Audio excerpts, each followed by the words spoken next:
Hello. I've been told that this device, what do you call it? An intelligent or smartphone? It contains social networks, a sort of world where everyone shares their thoughts and ideas. Could you explain and show me? Sure, Descartes. For example, on Instagram, people share photos of their best moments, their vacations, and their achievements. It's a place to show off an idealized version of their lives. Idealized, you say? So, are these images reflections of reality or merely fragments chosen for appearance's sake? Can they truly represent someone's existence? If one only shows a perfected version of oneself, is it truly the truth?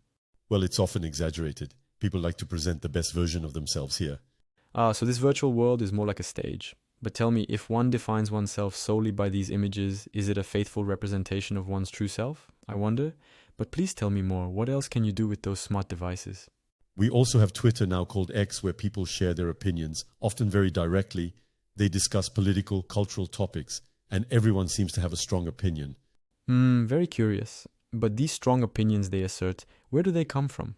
Do people take the time to examine the truth of what they say, or do they simply proclaim certainties without reflection? Honestly, few people verify before posting. It's often about speed and emotion rather than thought. It appears that affirmation comes first and thought comes later, if at all. Isn't there a danger in taking illusions for truths? You're right, nuanced opinions don't usually go viral. Interesting. It's almost like people prefer shadows over the light of truth. What about this book of faces? You mentioned friends. Are they all truly your friends? Ah, you mean Facebook? Not really. Here, friend just means we're connected. It could be a real friend, a co-worker, or even someone I barely know.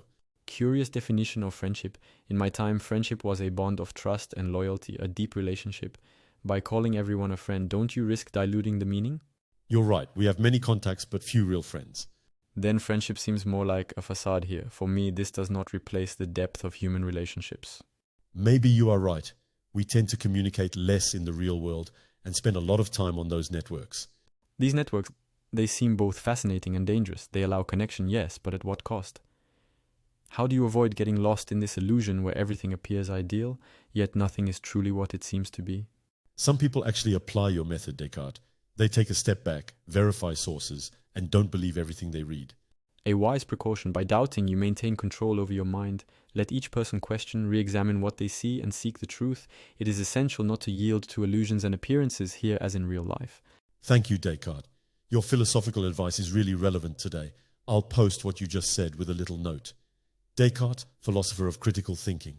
Well, if it can inspire minds to seek truth, I accept, although I still prefer to write or read a good book, or spend some time talking with a real friend around a good meal. And you? What do you think about social networks? Do you share Descartes' concerns about truth and connection in the digital age? Let us know in the comments. And don't forget to like, share, and subscribe to Wisdom Made Simple for more thought-provoking conversations.